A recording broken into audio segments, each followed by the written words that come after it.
বলো না। ঝড়ের হাওয়ায়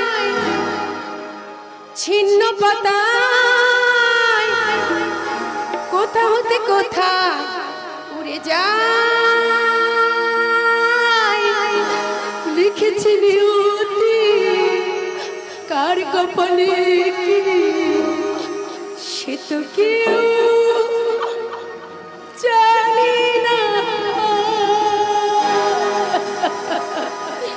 তাসির ঘরের মতো সাজানো জীবন এই আছে এই পরিবার এক নিমিষে শ্মশান